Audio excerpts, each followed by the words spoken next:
வணக்கம் மக்களே.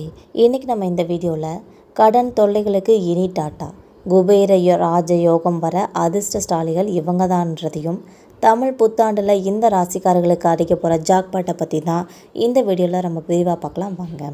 வரவிருக்கிற தமிழ் புத்தாண்டு ஜோதிட ரீதியாக பார்த்தோம்னா பராபவ ஆண்டுன்னு சொல்லலாம். இந்த வருஷத்தில் குரு, சனி, ராகு மற்றும் கேது இந்த 4 முக்கிய கிரகங்களும் அவங்களோட சொந்த சுப நட்சத்திரங்களில் பயணிக்கிறது ரொம்ப மங்களகரமானதாக இருக்கும். அதாவது மேச ராசியில் சூரியன் உச்சம் பெற்று செவ்வாயில் ஆட்சி பெற்று இணைகிறதுனால இந்த குபேர ராஜயோகம் உருவாகுது. இந்த அபூர்வ கிரக சேர்க்கையானது 12 ராசிகள்லையும் மாற்றங்களை ஏற்படுத்தினாலும் சில குறிப்பிட்ட ராசிக்காரர்களுக்கு மட்டும் பொருளாதார ரீதியாக ரொம்ப பெரிய ஒரு திருப்பு முனையை ஏற்படுத்த போகுது.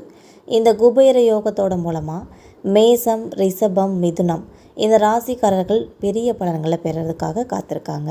மேச ராசியினருக்கு லாபஸ்தானத்தில் புத்தாண்டு பிறக்கிறதுனால நீண்ட நாள் கடன்கள்லாம் சிக்கல்கள் தீர்ந்து நிதி நிலைமையில் ஒரு அசூர வளர்ச்சி ஏற்படும். இதுக்கப்புறம் ரிஷப ராசிக்காரங்களுக்கு தொழில்துறையில் இதுவரைக்கும் இல்லாத உச்சக்கட்ட முன்னேற்றமும் பணப்புழக்கமும் அதிகரிக்கும்.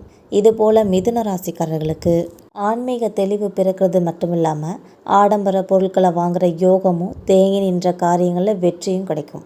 மொத்தத்தில் இந்த பராபவ ஆண்டு ஒரு குறிப்பிட்ட ராசிகளுக்கு மட்டும்தான் செல்வ செழிப்பை அள்ளித்தர ஆண்டாக அமையிறதுக்காக இருக்குது. மக்களை இந்த ராசி பலன்களில் உங்கள் ராசி இருக்குதான்னு பார்த்து சந்தோஷப்பட்டுக்கோங்க. இந்த மாதிரி ஆன்மீக தகவல்கள் உடனுக்குடன் வேணும்னு நினச்சிங்கன்னா மறக்காமல் நம்ம சேனலை சப்ஸ்கிரைப் பண்ணி பெல் ஐக்கனை கிளிக் பண்ணி வச்சுக்கோங்க. தேங்க்யூ.